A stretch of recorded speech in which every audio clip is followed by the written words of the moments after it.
The remnants of Agatha hurricane, now dispersed, could bring heavy rains over portions of southern Mexico. Russian military found a mined truck with 152 bodies of Ukrainian soldiers in the cellars of the Azovstal plant in Mariupol. The presidents of Iran and Tajikistan called for the withdrawal of foreign troops from the region, as they neither guarantee security nor stability in Central Asia.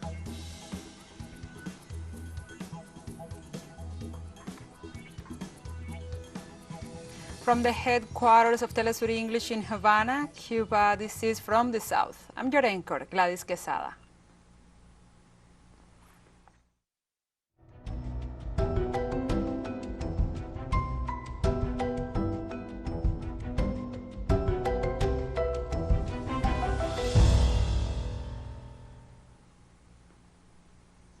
So now we begin with the news. According to the U.S. National Hurricane Center, the remnants of Hurricane Agatha could bring flash floods and landslides over portions of southern Mexico. Agatha weakened after advancing inland Mexico near Puerto Angel, downgrading from a Category 2 hurricane to a tropical storm and finally dissipating. Agatha's circulation pulled Pacific moisture across Mexico and Central America for several days this week, where some locations saw over 6 inches of rain and up to 20 inches of rain, particularly in Mexico's Oaxaca state. These conditions could trigger flash floods and landslides.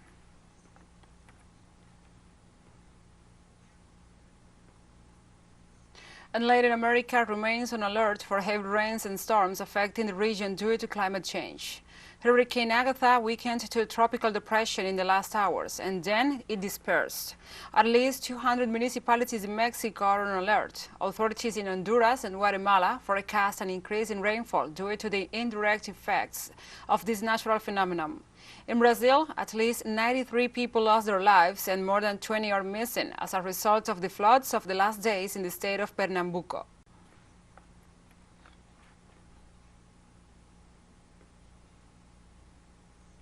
The Somali government said that the country is facing the worst drought in decades and that it creates a situation of food insecurity for more than 6 million people. Through a statement, the Somali Drought and Climate Change Special Envoy Abdi Rahman Abdi Shakur Warsam said that amidst the prolonged drought, 6.1 million Somalis are facing an extreme level of food insecurity. Furthermore, due to a worsening hunger crisis, about 330,000 children are suffering from acute severe malnutrition. In this regard, the Somali officials calls on all concerned parties to increase efforts to support the affected communities.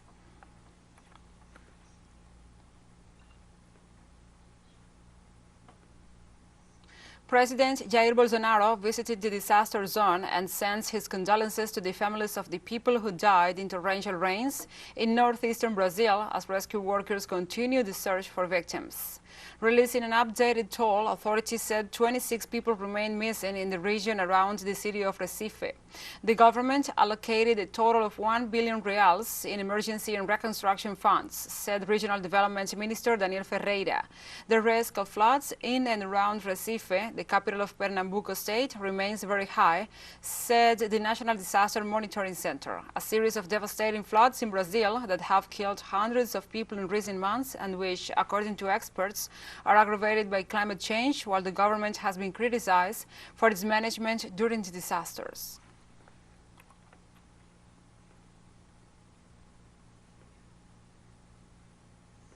In El Salvador, the Bloc of Resistance and Popular Rebellion called for a march against the government of President Nayib Bukele on the 1st of June. The mobilization seeks to express rejection against the social regression the country has been living during the first 3 years of the government of President Nayib Bukele. The organization announced that it will mobilize against the dismantling of democracy and its human rights institutions and the lack of access to information. The organization also said that the current government has cut funds for the construction of public works, improvement of basic services, and has cancelled various social programs, while questioning the number of people captured during the emergency regime.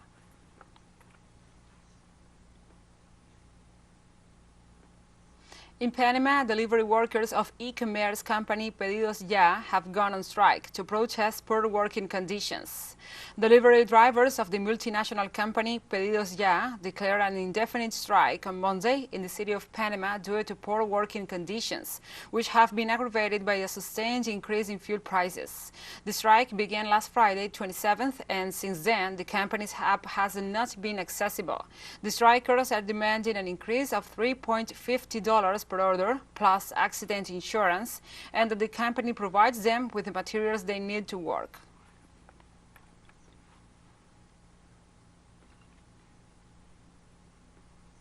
And the Puebla Group welcomed the results obtained by the historical pact coalition in the presidential elections in Colombia and considered that this force represents hope for Latin America. Through a statement, the political and academic forum integrated by representatives of the Latin American left saluted the ample first majority of the coalition, which for the first time in many years gathers the hopes for change in the country. Also indicated that what happened brings new ways of dialogue, social equality and integration. Also, they highlighted the democratic spirit and the peaceful will expressed in the election day, which was unprecedented for its level of participation. They stressed the great work of young people who dreamt about a new Colombia where all the excluded are recognized.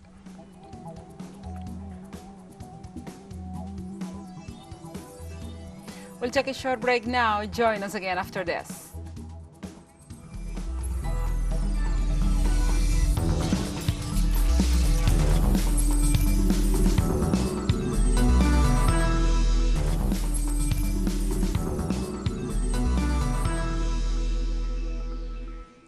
Welcome back to From the South.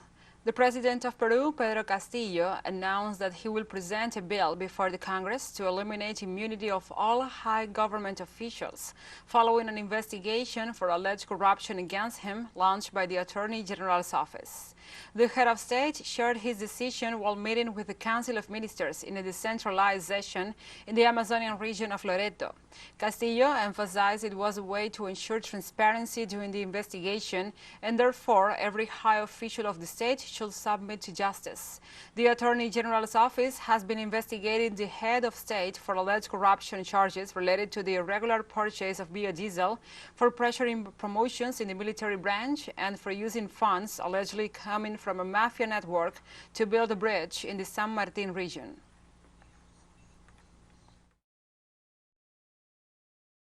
We are going to present a bill to eliminate immunity for all high government officials. They want transparency and an investigation. Let us be transparent. The executive branch, the legislative branch, the judiciary, the public ministry, and all government officials, to make the country transparent and also to work together. Ecuador's prosecutor's office calls 9 members of the military to testify on suspicion of committing crimes during the 2010 unrest. The public ministry requested the judge of criminal guarantees to call 9 military officers to trial as alleged perpetrators of the murder of 3 people by execution during the police unrest of September 30th, 2010. According to a press release from the prosecutor's office, the defendants are 5 officers of the armed forces on passive duty and 4 of them on active duty. The police protest was triggered by the entry into force of the Public Service Law, approved in August 2010, which limited pay for promotions in the National Police and Armed Forces.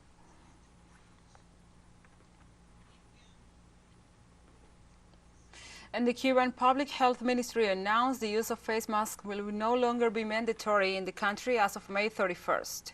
However, face masks will remain mandatory to attend to medical consultations and hospital services in any areas with restrictions due to cases of COVID-19, as well as for people with respiratory symptoms. The ministry recommended to use face masks in crowded places where it's not possible to maintain physical distance. The decision not to allow people with respiratory symptoms to enter workplaces and educational facilities remain in force. In addition, food stations must have the necessary resources for hand washing and disinfection.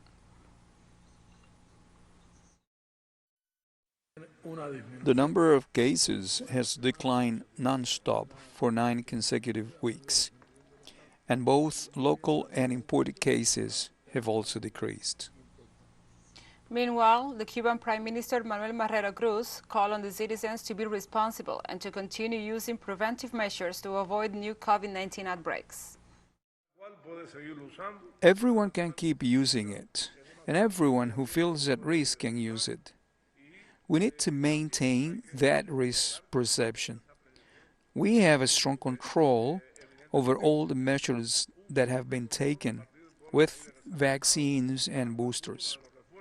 However, there is no doubt that people who have symptoms, and here we make a point, that those who have symptoms cannot be at the institutions. They have to go to the doctor.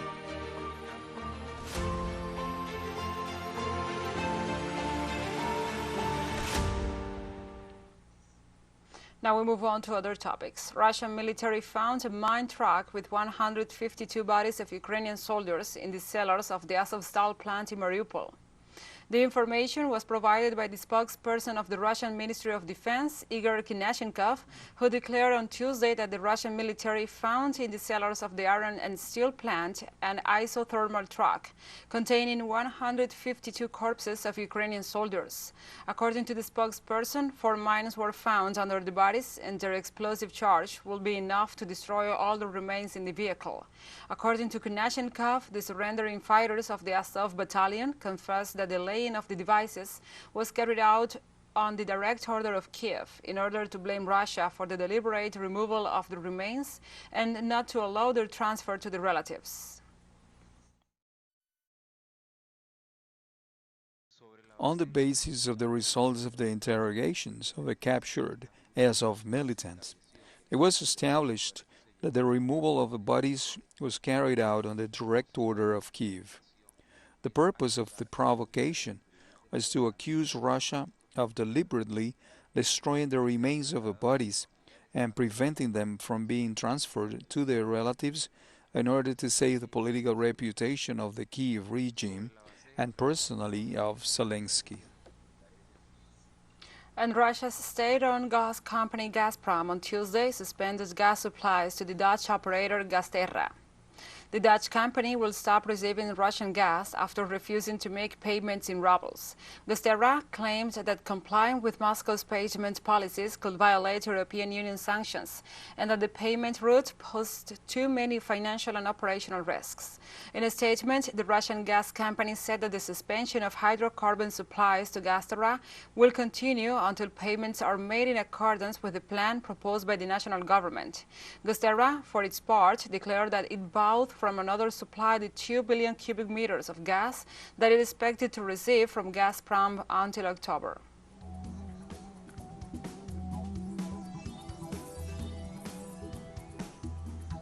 And we have more news coming up after a final short break, so stay with us.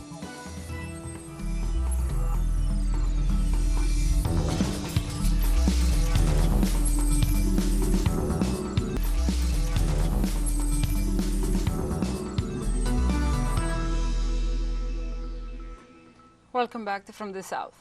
The presidents of Iran and Tajikistan called for the withdrawal of foreign troops from the region, as they neither guarantee security nor stability in Central Asia. Iranian President Ebrahim Raisi on Monday said foreign troops have stirred social unrest in the region, and he stressed the importance of regional countries joining efforts to resolve their own conflicts. Raisi made the remarks at a press conference in the Iranian capital, Tehran, after meeting with Tajik President Emomali Rahmon. In addition, the two heads of state said that cooperation with neighboring countries is conducive to enhancing regional security, as Iran and Tajikistan share common views on combating terrorism, drugs, and crimes. The presence of foreign troops cannot and will never foster regional security. Problems in the region must be resolved through dialogues, negotiations, and meetings between officials and country leaders of the region. In this regard, Raisi referred to the situation in Afghanistan and condemned the United States and NATO for never having taken into consideration the security of the Afghan people, but only their own political objectives and interests. The presence of foreign forces in Afghanistan has not provided security. During those 20 years, the presence of the United States and the North Atlantic Treaty Organization only brought wars and resulted in wars, bloodshed and destruction. The future of Afghanistan must be decided by the people of Afghanistan. Nabih Berri was re-elected as Speaker of the Lebanese Parliament on Tuesday morning with 65 votes out of 128 total deputies in the newly formed parliament. 84-year-old Berri heads the Amal movement and has been a close ally to the Hezbollah movement. According to the Lebanese constitution, the quorum necessary to be appointed as parliament speaker is 65 votes, and whoever gets a relative majority wins.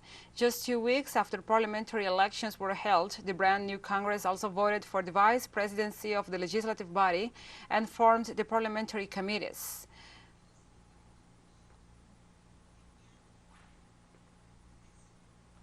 And also 10 Pacific Island nations met with Chinese Foreign Minister Wang Yi. However, there was no consensus on the adoption of a common security agreement with China at the forefront. The leaders of the small island nations did not define their participation, and the agreement was put on hold. China offers to radically increase its activities in the South Pacific, directly challenging the influence of the United States and its allies in the strategically vital region. The proposed pact will see Beijing train Pacific Island police, engage in cybersecurity, expand political ties, conduct sensitive marine mapping, and gain greater access to natural resources on land and sea.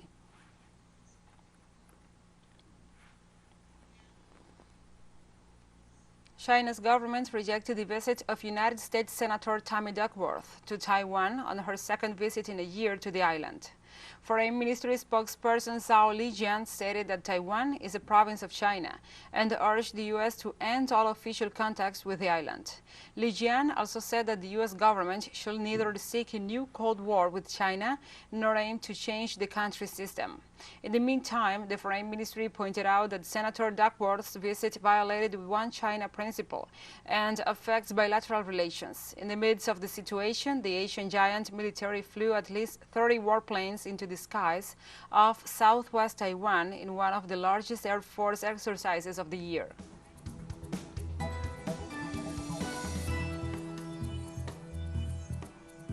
And like this, we have come to the end of this news brief. But remember, you can find this and many other stories on our website at telesurenglish.net. And also, if you feel so inclined, please join us on social media for all the latest news. We are on Facebook, Twitter, Instagram, and Telegram. For TeleSUR English, I'm your anchor, Gladys Quesada. Thank you for watching.